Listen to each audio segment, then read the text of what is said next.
Bom, eu queria, de início, assim, agradecer o convite que o sindicato me fez para estar aqui. Eu não conhecia esse espaço e estou achando ele tão interessante, tão bacana assim para uma interação próxima de vocês, né? Também não esperava que nós fôssemos reunir tantas pessoas, imaginava um grupo menor, o que é sinal assim do acerto dos debates impertinentes, das conversas impertinentes, né? Estava me lembrando que há muitos anos atrás, coisa de, são 20 anos agora, quando deputado estadual aqui em Porto Alegre, eu criei uma história que era debates malditos, né? E a gente se reunia para fazer discussões sobre temas assim muito complicados, assim, tipo direitos civis de homossexuais, legalização das drogas, há 20 anos, né? Imaginava naquela época que passados 20 anos as coisas estariam bem resolvidas, né? E a gente se afastou mais talvez da resolução ainda de algumas delas. Dizer também da minha satisfação de estar do lado do Juremir. Eu conheço o Juremir há muito tempo, né? E sempre tive pelo Juremir assim, uma grande admiração, um grande carinho, mais que admiração, até o carinho talvez revele mais o meu sentimento por ele, porque eu acho o Juremir um sujeito genial, acho ele um intelectual da maior importância, um historiador de muito peso no Rio Grande do Sul, enfim, uma contribuição enorme. Tenho lido sempre os textos dele, né? E quero dizer a vocês o seguinte: nos últimos anos que eu me lembro, assim, eu acho que eu tenho um grau de concordância com os textos do Juremir, assim, sei lá, talvez 90% deles eu assinaria embaixo com muito prazer. Para minha surpresa, hoje eu tenho um grau de concordância baixíssimo com tudo que ele falou aqui. Eu não assinaria nada do que ele disse. Mas, enfim, o que não muda nada, a minha admiração e o meu carinho por ele. Enfim. Mas também não vou transformar a minha fala numa réplica ao que o Juremir falou, porque não tem nenhum sentido. E se alguém tiver interesse no final do debate, se tivermos tempo, né, eu posso falar algumas coisas a respeito de algumas diferenças com temas que ele abordou, incluindo o Richard Dawkins, com quem eu tenho uma relação bem distinta da dele e uma apreensão diferente também. Mas enfim, até nesse ponto eu acho que o Juremir, quando fala e quando eu discordo, eu acho que ele é genial e estimula, né? Eu não sei como é que ele é como professor, né, na PUC. Nunca assisti nenhuma aula dele. Os alunos devem adorar, porque ele é muito envolvente, muito criativo. Eu tenho a impressão que as provas eles são um problema, entendeu? Como é que faz prova? Mas enfim. Juremir, eu vou fazer o que eu falei, depois no final a gente pode voltar e debater alguma coisa em torno desses temas, de eventuais diferenças, enfim. Tem um sobrevivente dos campos de concentração, que foi Nobel da Paz em 86, o Elie Wiesel, e ele diz o seguinte, que a intolerância ela está situada no início do ódio. Eu acho que essa frase é interessante porque nos faz compreender a intolerância, ou nos permite imaginar a intolerância como sendo uma espécie de um estado, uma disposição inicial, né? É como um estado de espírito mesmo. A intolerância é uma predisposição. O ódio vem depois.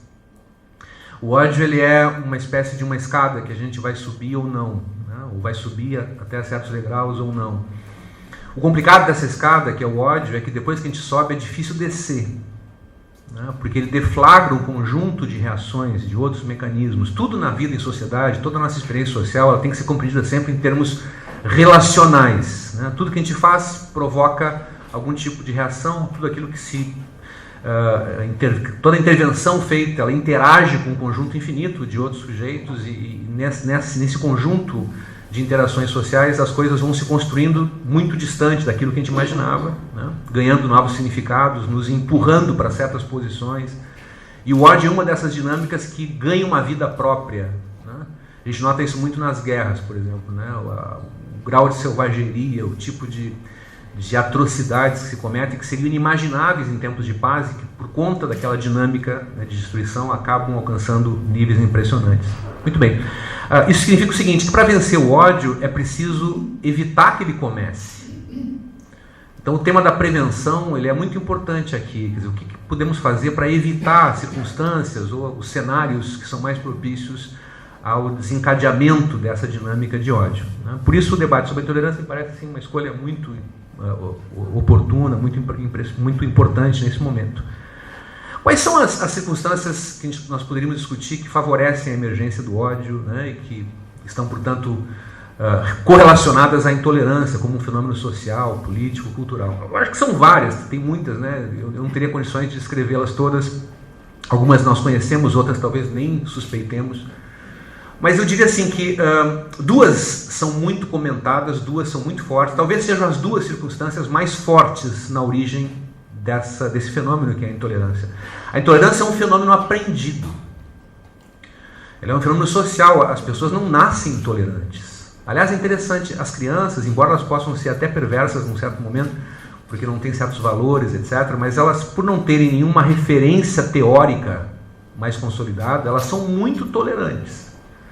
Eu não sei se vocês já viram na internet, tem um vídeo muito interessante, eu acho que se passa na Inglaterra, com um casal homossexual, são dois homens, casados, enfim, e eles se apresentam de mãos dadas na frente de um menino. O menino deve ter uns 4 ou 5 anos. E ele pergunta, vocês são casados? E ele diz, sim. E ele diz, mas quem é o marido, quem é a mulher? Ele diz, não, são 2 maridos. Ele disse, 2 maridos? Aham, então tá. Ele sai, entendeu? Não tem nenhum tipo de espanto a criança. Por quê? Porque não tem a configuração moral definida a respeito, né, de um preconceito homofóbico, etc. Então, para que a intolerância surja como uma predisposição, como uma disposição, é preciso uma construção teórica. Que construção teórica é mais encontrada nessa disposição? Basicamente 2. O fundamentalismo religioso e o que eu poderia chamar de fundamentalismo político-ideológico. Essas 2 construções teóricas, quando não estou me referindo à religião, nem à política, à ideologia estrito senso, estou me referindo a um tipo de abordagem religiosa, um tipo de postura diante da política e da luta político-ideológica. Aquilo que a gente poderia chamar de fundamentalismo ou dogmatismo está presente nessas 2 abordagens, né? O fundamentalismo está muito associado à intolerância, e se nós examinarmos com mais cuidado esse fenômeno, a gente percebe que o fundamentalismo ele é, na verdade, um princípio hermenêutico. O fundamentalismo é uma forma de interpretar as coisas, no caso da religião, os textos sagrados. O fundamentalismo na religião ele é o literalismo, certo? Quer dizer, eu trabalho o texto procurando identificar no texto o sentido literal, porque eu parto do pressuposto que o texto é sagrado. Isso é forte na tradição cristã, é forte na tradição judaica, né? E talvez seja mais forte na tradição islâmica. Eu suspeito que seja mais forte na tradição islâmica.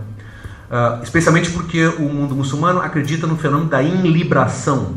A ideia de que o Corão não foi escrito por alguém, mas foi escrito diretamente por Deus, em árabe, claro.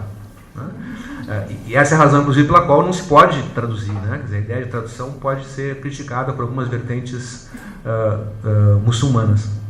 Então a ideia de uma palavra sagrada que é a expressão do texto divino, né, é mais forte do que a ideia de uma palavra sagrada escrita por apóstolos ou por seguidores de Cristo, etc, etc. Ou por os antigos profetas, no caso do Velho Testamento. O curioso é que o fundamentalismo como fenômeno religioso, ele surge mesmo muito fortemente com o protestantismo. E por que isso é curioso? Porque a Reforma Protestante, ela autorizou a interpretação dos textos sagrados. E claro, se eu autorizo a interpretação dos textos sagrados, o protestantismo ele dispensa a ideia de uma instituição chamada igreja para me dar o sentido dos textos, e o protestante ele vai aprender a ler, né? E vai ler a Bíblia em alemão, que Lutero traduz, para que ele possa conhecer diretamente a palavra sagrada. Então, se eu tenho essa dinâmica, eu estimulo a alfabetização, estimulo a consciência crítica, estimulo múltiplas interpretações, certo? Só que é essa a possibilidade de interpretar o texto sagrado que me dá o literalismo, o fundamentalismo como uma das abordagens, a interpretação literal do texto. Até então isso não existia. Por quê? Porque quem dava interpretação era a Igreja Católica. Os católicos não tiveram esse problema do fundamentalismo religioso lá atrás, porque eles procuravam o sentido do texto sagrado no padre, na religião. A religião dava para eles o sentido. Tradicionalmente, os católicos costumam ser tradicionalistas, mas não fundamentalistas, por conta disso, né? Todo fundamentalismo, o literalismo, é conservador. Claro que é conservador. Mas nós podemos imaginar uma postura fundamentalista, religiosa, que seja respeitosa diante das crenças diversas que existem, né? ou da não crença. Podemos imaginar. Teoricamente é possível, na prática deve existir muitas circunstâncias desse tipo. O sujeito entende que uma verdade lhe foi revelada por Deus, pelo profeta, por quem seja. Essa verdade está no texto sagrado. Ele a conhece, é a verdade que lhe foi revelada como verdade, não há dúvida nenhuma para ele, aquilo é a expressão da verdade. Mas ele tolera, respeita que outros não tenham ainda feito essa descoberta.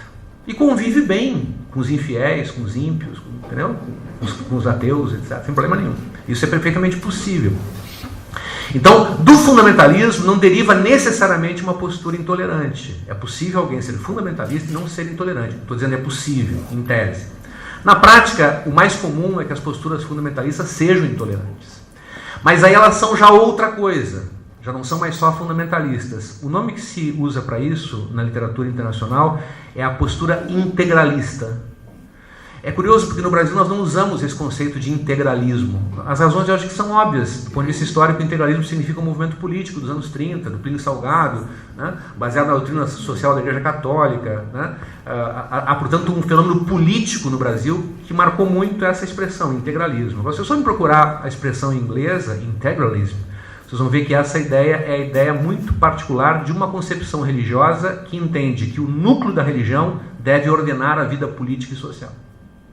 Ou seja, a partir de uma ideia religiosa, eu ordeno a vida política e social de acordo com essa ideia religiosa. Essa é a postura integralista. Isso não é mais fundamentalismo. Isso é uma coisa diferente do fundamentalismo. Estou falando teoricamente.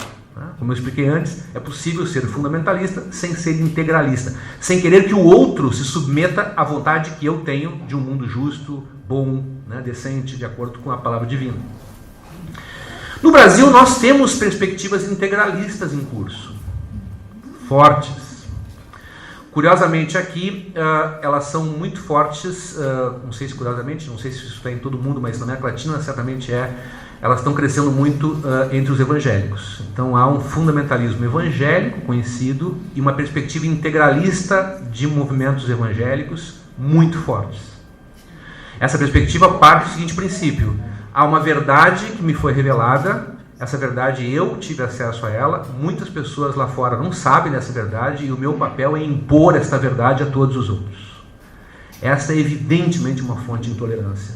Primeira fonte de intolerância grave, né? Quer dizer, que é a perspectiva integralista que envolve essa ideia, que na verdade é o oposto da ideia de laicidade. O integralismo é o contrário da laicidade. A ideia de um Estado laico é exatamente a ideia de que separa Estado e religião, que transforma a religião no aspecto da vida privada das pessoas. As pessoas acreditam ou não acreditam, é um problema delas, mas não é um problema do Estado. Compete ao Estado assegurar a liberdade de religião, a liberdade de crença e a liberdade de não crença, de descrença a todos. Que ninguém seja perseguido por acreditar em Deus, que ninguém seja perseguido ou ridicularizado por ser ateu. As pessoas têm o direito de acreditar ou não acreditarem. Agora, o Estado é outra história. A lei é a lei criada pelo debate político no ambiente democrático. Não é a lei que traduz a palavra divina. Aliás, a lei pode ser oposta à palavra divina. Não tem nada a ver. São coisas completamente distintas. Essa ideia é a ideia moderna por excelência. Nós entramos na modernidade a partir do princípio da laicidade, da separação de igreja e Estado. Por conta de não ter operado essa separação, não ter se secularizado, o Islã enfrenta hoje problemas graves. A gente acompanha um pouco desses problemas, né? Eles se modernizam pela tecnologia, mas não separam a igreja do Estado, e a palavra divina continua sendo a lei em grande parte do mundo islâmico. Muito bem, o deputado Cabo Daciolo, não sei se é assim que se pronuncia, que curiosamente foi eleito pelo PSOL, deputado federal no Rio de Janeiro, acabou de ser expulso essa semana do PSOL. Eu imaginei que não teria outro desfecho que não fosse a expulsão. Ele apresentou na Câmara Federal uma proposta de emenda constitucional, a PEC, uma PEC que foi chamada como a PEC de Deus.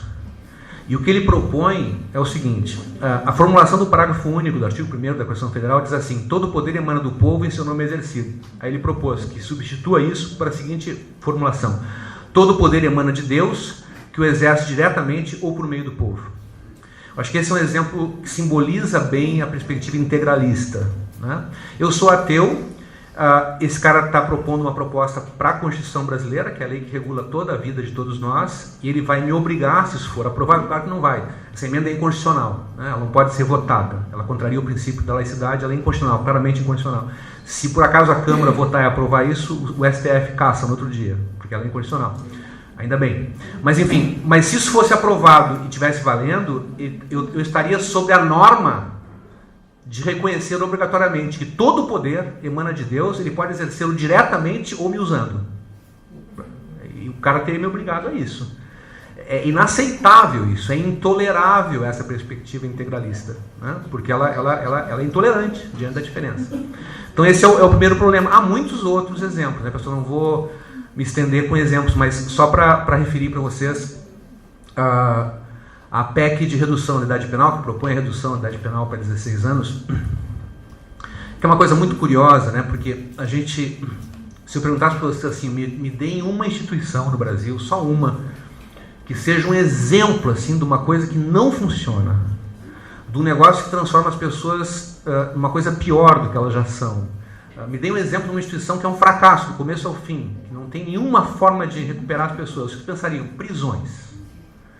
E aí a PEC quer que a gente mande os adolescentes que praticam crimes para as prisões. Então é mais ou menos assim, eu vou pegar um guri de 16 anos que praticou um crime grave, em vez de mandar ele para a fase, onde ele pode ficar cumprindo medida de internação, com assistente social por perto, com uma professora dando aula, e tal, eu não vou fazer isso, eu vou mandar ele para o presídio central. E eu entrego ele para os balas na cara, para que ele se ressocialize lá, com as facções criminais que operam lá dentro. Nunca mais veja nenhum agente público, né, dentro daquelas galerias superlotadas. Mas enfim, essa PEC ela foi admitida no Congresso Nacional para tramitação, porque havia uma discussão se ela é constitucional ou não, se isso viola direito fundamental ou não viola, etc., garantias em cláusulas pétreas.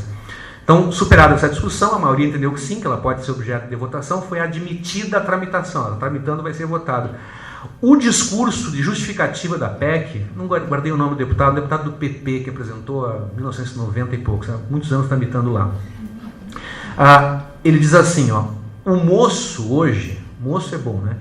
Entende perfeitamente o que faz e sabe o caminho que escolhe. Deve ser, portanto, responsabilizado por suas opções.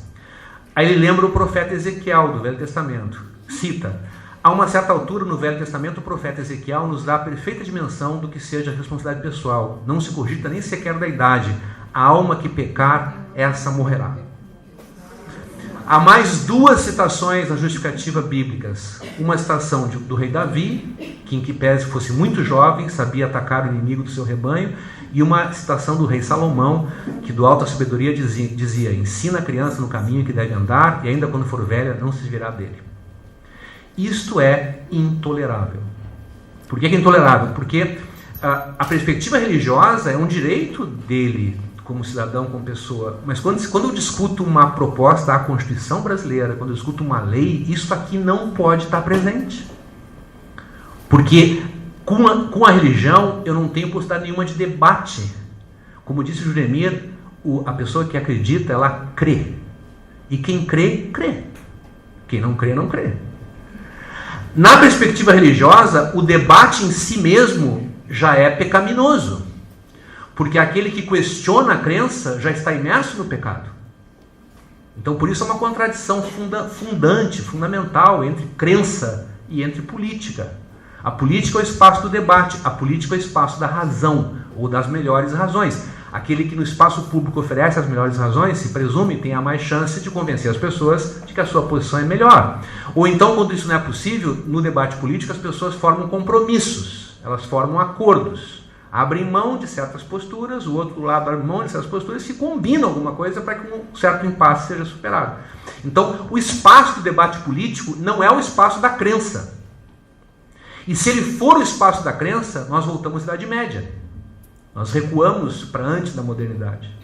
Por isso que o tema da religião, do fundamentalismo religioso, do integralismo religioso, ele é muito importante no tema da intolerância. A gente não pode permitir que essas coisas aconteçam.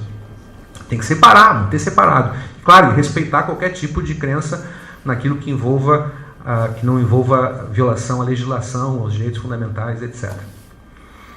Muito bem, falei nos evangélicos, mas quero fazer uma observação bem rápida. As perspectivas integralistas não são só oferecidas pelos evangélicos. Há grupos, que eu imagino que sejam minoritários, católicos integralistas, né? Inclusive no Brasil. Há grupos que acham, por exemplo, estariam dispostos hoje a apoiar governos autoritários, porque eles acham que a desmoralização e o desrespeito à autoridade é um sinal da decadência moral da sociedade. Eles acham que o fato de Deus ter saído do espaço público está na origem de vários dos males sociais, então eles querem colocar Deus no espaço público de novo, né? Vocês conhecem esse discurso, conhecem esse argumento, eu inclusive conheço um colunista do jornal aí que escreve aqui com essa perspectiva, né? E que acha que o STF... Bom, depois eu vou explicar. Essa perspectiva integralista parte do seguinte pressuposto, de que as duas principais vertentes modernas do ponto de vista político, que são o liberalismo e o marxismo, elas são incapazes de dar conta dos desafios da modernidade e, na verdade, não são duas, são uma.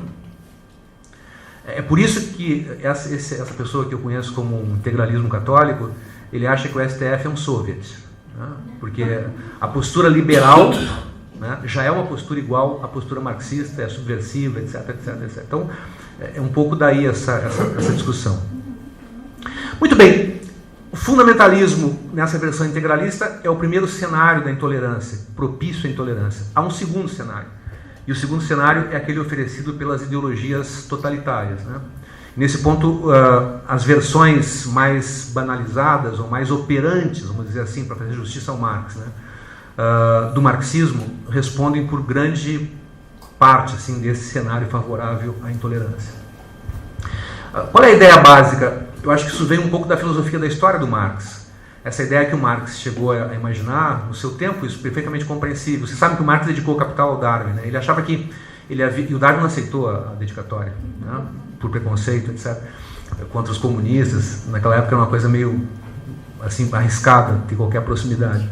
Mas o Marx dedicou ao Darwin, ele admirava demais o Darwin, tinha toda a razão em admirar o Darwin, né, que acho que foi o maior cientista que a humanidade já conheceu. Mas o Marx dedicou porque ele imaginava que havia descoberto para a história uma lei tão importante quanto a lei da evolução, ou a teoria da evolução. A ideia de que as espécies evoluem, de que há uma luta pela sobrevivência das espécies, enfim, estaria de alguma forma espelhada numa teoria da história que o Marx projeta, né, como sendo uma espécie de lei histórica.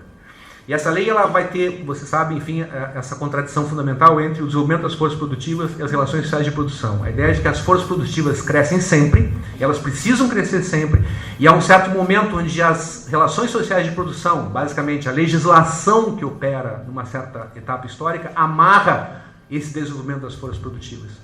E é preciso, então, nesse momento, haver uma revolução social, a ruptura das relações sociais de produção para que as forças produtivas sigam crescendo, né? Essa ideia que o Marx descobre como uma lei histórica permite ao Marx um conhecimento verdadeiro sobre o futuro.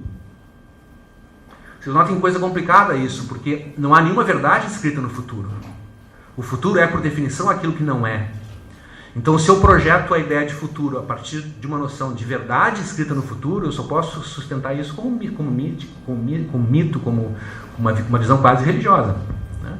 Não, o futuro é aquilo que será feito a partir da luta, da disputa agora. Não há nenhum sentido presente nessa história. Eu não sei para onde é que vai a história. O Marx sabia. Do capitalismo ele iria ao socialismo, do socialismo ele iria ao comunismo. Então ele descobre uma lei na história. E se eu tenho o sentido do futuro, se eu tenho a verdade escrita no futuro, que independe já da ação humana, no máximo a ação humana pode apressar esse futuro já escrito, eu reinvento a ideia de destino, eu reinvento a ideia de providência. E essa é uma perspectiva religiosa, completamente religiosa. Essa noção da posse da verdade, da ideia de que nós somos o bem e os outros são o mal, está impregnada no marxismo, ou pelo menos nos marxistas, ou em grande parte deles. Está impregnada na esquerda brasileira, na esquerda mundial. Explica a intolerância da esquerda com relação às disputas políticas. Aliás, a esquerda no Brasil, não só no Brasil, no mundo inteiro, é impressionante isso, né? O inimigo mais perigoso para a esquerda é aquele que está mais próximo das suas posições, né? Eu fui do PT durante mais de 25 anos, me afastei já, sim, há muito tempo, desde 2003, não tenho filiação já há muitos anos, não estou filiado a nenhum partido, me afastei mesmo de qualquer tipo de militância político-partidária, o que não me impede eventualmente de votar em candidatos do PT, enfim. Mas parto do pressuposto que o PT encerrou seu ciclo, não tem mais nada a oferecer ao país, enfim, me afastei com essa avaliação. Mas na época de militância do PT, os adversários mais ferrenhos, mais duros, as acusações mais graves que eu recebia, as críticas mais impiedosas, vieram dos meus companheiros, não foi da direita. Aliás, pelo contrário, de outras posições de fora, houve muitas vezes na divergência, mais respeito, mais consideração do que internamente. Mas não é comigo, é com todos. É com todas as posições, né? Então, a vocação autoritária, excludente, a intolerância presente no discurso, inclusive dos grupos de esquerda, é muito forte. Historicamente é muito forte. O que está acontecendo no Brasil? E aí eu encaminho para o fechamento dessa fala, para a gente poder discutir, conversar mais. Eu acho que está acontecendo um fenômeno muito interessante, assim, e de alguma forma assustador, né? Como eu disse a vocês, todos os fenômenos políticos, a vida social, tem que ser pensada relacionalmente, em relação com outras coisas, né? Sempre em relação. Na política funciona muito um papel de constrangimento do discurso. Constrangimento do discurso. Deixa eu explicar para vocês o que eu quero dizer com isso. Na época que eu fui militante do PT, logo no início, lá atrás, entrei no PT em 82. No comecinho, 84, desculpa, né? Campanha das diretas. Lá no começo da história do partido. Eu era de um grupo clandestino que vinha da luta contra a ditadura, que era uma dissidência do PCdoB, chamava PRC, Partido Revolucionário Comunista. E nós achávamos, na nossa cabeça de osso para sopa, naquela época, a gente achava, minha geração achava, que era importante ter um grupo clandestino, organizado, do ponto de vista da proteção diante da repressão. Havia uma ditadura no Brasil, já estava no final da ditadura, mas ainda havia riscos, repressão, etc. Então esse grupo clandestino devia se manter e atuava dentro do PT como se fosse assim uma estratégia de infiltração, de entrar no partido, aproveitar os espaços públicos e manter a sua postura lá dentro, né, fechado naquele marco clandestino. Então atuamos assim no começo no PT. E tínhamos documentos próprios, tínhamos oradores que falavam em eventos com o rosto, né, legal do PRC, né, e atuávamos no PT. E o PT, claro, não gostava disso. Né? A gente ia para os debates públicos e as lideranças principais do PT nos acusavam de fazer entrismo no partido, de não ter compromisso com o partido, de estar usando o partido. E eles tinham razão ao dizer isso. A gente não estava contra, mas eles tinham razão. Só que essa disputa conosco foi tão forte que a gente acabou fomos empurrados, digamos, para a perspectiva de pensar sobre aquilo que estávamos fazendo, sobre os limites daquela posição, e revisamos aquilo tudo e nos integramos mais fortemente à militância e construção do partido. Não teríamos feito isso sem essa pressão, sem esse debate, sem esse constrangimento. O que aconteceu no Brasil mais recentemente é o seguinte: nós saímos de uma experiência de ditadura que foi muito traumática, muito forte. O Brasil rompe a ditadura militar, supera a ditadura militar, sem ruptura, sem romper de fato, mas supera uma transição negociada. Mas todo aquele projeto que representava os segmentos mais conservadores, mais à direita, à extrema-direita no Brasil, estava derrotado naquele momento. E foi derrotado mesmo, né? De um jeito não como nós queríamos, sem um acerto de contas com os crimes da ditadura, uma transição negociada, mas eles foram derrotados. Né? E mergulharam, tipo assim, se fingiram de mortos durante esse tempo todo, né? Quietinhos. Né? Começaram, inclusive, a alterar completamente o seu discurso. Vocês peguem toda essa turma que apoiou a ditadura, que apoiou mesmo, que viveu a ditadura, que aplaudiu, que calou diante da tortura, que aprovou os militares, pessoal, todos posam de democratas hoje. Todos têm um discurso em favor da democracia. Né? E são os campeões da democracia. Claro, para não se lembrarem do que eles fizeram durante uma ditadura no Brasil. Né? Então essa é uma derrota para eles. Foi uma derrota importante. Obrigamos a mudar o discurso. Isso é um constrangimento histórico. Certo? Durante um bom tempo no Brasil não havia direita assumida. Vocês lembram? A gente perguntava quem é a direita. Não tem direita. Todo mundo é centro. Né? Tinha a esquerda e o centro. Né? Os democratas, o centro, não tinha direita. Há um processo de desmoralização da esquerda no Brasil. E, infelizmente, não preciso concordar com isso, eu digo isso da forma mais respeitosa possível, inclusive aos meus amigos petistas e a tudo aquilo que eu acho que significou esse sonho que o PT representou. Mas o PT dá uma contribuição decisiva, fundamental para essa desmoralização. Né? Quer dizer, o escândalo do Mensalão, mais recentemente agora os escândalos mais atuais, demonstram claramente o seguinte, quer dizer, esse projeto, né, moralizador da política brasileira, a ideia de reformar a política brasileira, não só não deu certo, é que a política brasileira reformou esse projeto. A gente queria reformar a política brasileira nos reformou. O PT foi reformado pela política brasileira. O que existe hoje dele é uma caricatura, é um discurso vazio, solto no espaço. Né? Quer dizer, a ideia prática é outra, o objeto é o poder, né? O cinismo é a marca dominante, acabou. Entendeu? Em que pese a existência de pessoas dignas e pessoas que eu admiro e que vocês admiram e que merecem a admiração de todos os brasileiros, mas eles não representam mais esse projeto, a sua história não é mais o que está ali dentro, é outra coisa. Né? Muito bem, essa desmoralização da esquerda autorizou esse discurso de direita no Brasil de novo. Aquilo que o Germir fala, tipo assim, as malas estão hoje à vontade. É exatamente isso. Por que elas estão à vontade? Para dizer qualquer absurdo. para defender posições homofóbicas, para defender posições misóginas, né? Para ser xenófobo, para propor a discriminação, para falar contra pobre, contra negro. Por que há essa liberação desse discurso extremado, intolerante da extrema-direita? Porque não há constrangimento na esquerda mais. A esquerda faliu no Brasil. Quebrou. E a direita percebe um momento, né, e se apresenta com o seu rosto todo. Vai avançar esse processo. Bolsonaro será candidato a presidente da República na próxima eleição. Por qualquer partido, não importa. Esse partido que irá o abrigar se transformará num partido fascista no Brasil. Nós teremos um partido fascista no Brasil com expressão de massa. Eu não sei quanto é essa expressão, talvez 10%, talvez 15%, já será um escândalo, né? O fato é que 30% dos eleitores do Brasil estão disponíveis a aprovar teses de violência, de perseguição, e de tortura, e de matar bandidos, etc. 30% pelo menos. Então há um terreno muito fértil para que esse discurso de intolerância avance. E ele avançará pela direita. É óbvio que avançará pela direita. Por que vai avançar pela direita? Porque a esquerda não tem mais moral para segurar. Ela se desmoralizou. Pode recompor isso mais adiante? Acho que até pode, mas não será o PT. Não será o PT. Vai ter que ser uma outra história, porque tem coisas que não tem jeito, entendeu? Marca mesmo, profundamente não tem jeito. Então, eu acho que esse é um tema que marca essa conjuntura, né? Agora, do ponto de vista mais estrutural, concluo dizendo isso. Qual é a grande questão para resolver no Brasil do ponto de vista da intolerância? Eu acho, pessoal, para não entrar assim na formação brasileira, que seria levar para muito longe esse debate, mas do ponto de vista político, qual é o grande problema que resta a ser superado? O grande problema é que nós não temos no Brasil uma cultura democrática. Não há no Brasil consolidado, desenvolvido uma cultura democrática. E não há na direita brasileira e não há na esquerda brasileira. As perspectivas da esquerda e da direita, mais tradicionais, são perspectivas utilitárias da democracia. Utilitárias mesmo. Não são compromissos de fundo com a ideia democrática.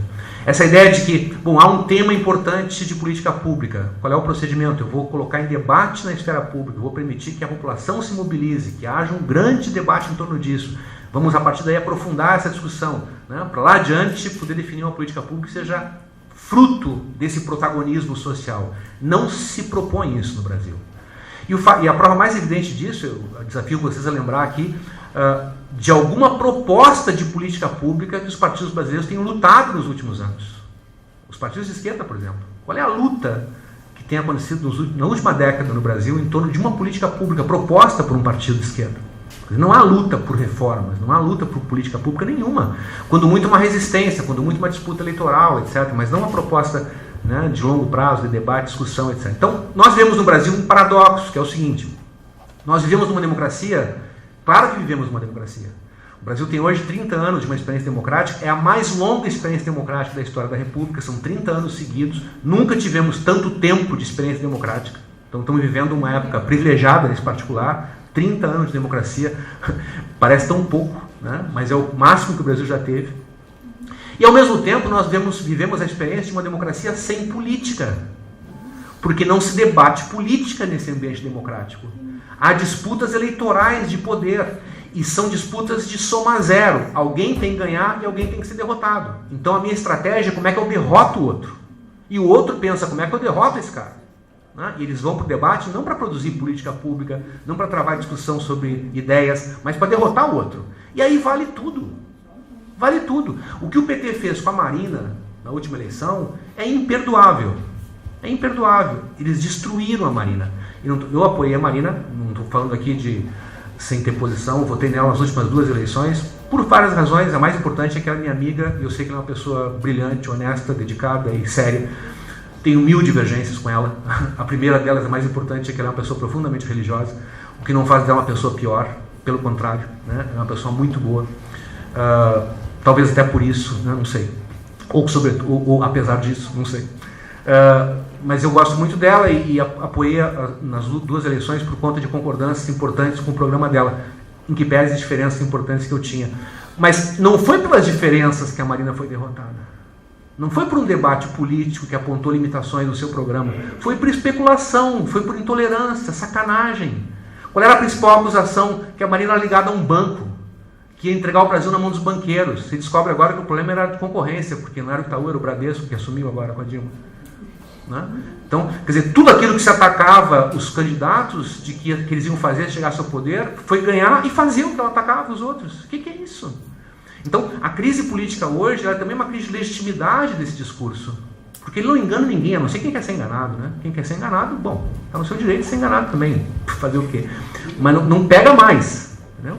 E esse é o ponto, é um ponto da inexistência de uma cultura democrática, de uma experiência democrática sólida o suficiente para que a gente possa pensar democraticamente, intervir democraticamente, respeitosamente, com as nossas diferenças. Né? Não, a estratégia não é essa nunca, a estratégia é a derrota do outro. Isso produz intolerância também, isso produz ódio de parte a parte. Há um ódio contra o PT no Brasil hoje? Há um ódio contra o PT, é verdade que há. Há uma direita que está babando de ódio contra o PT. Mas durante um bom tempo esse partido odiou também, estimulou o ódio e botou todo mundo no saco, como se fosse todo mundo igual, corruptos, direita, não vale nada, e coisa tal. Foi. Bom, essas coisas voltam, entendeu? Elas têm um preço, elas pagam um preço.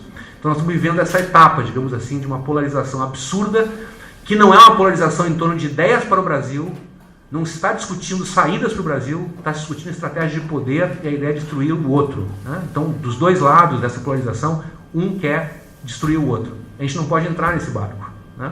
Então, combater a intolerância é também superar essa polarização, que ela é falsa por tudo que se sabe, e tentar construir uma alternativa política para o Brasil, que é uma coisa muito complicada. Obrigado.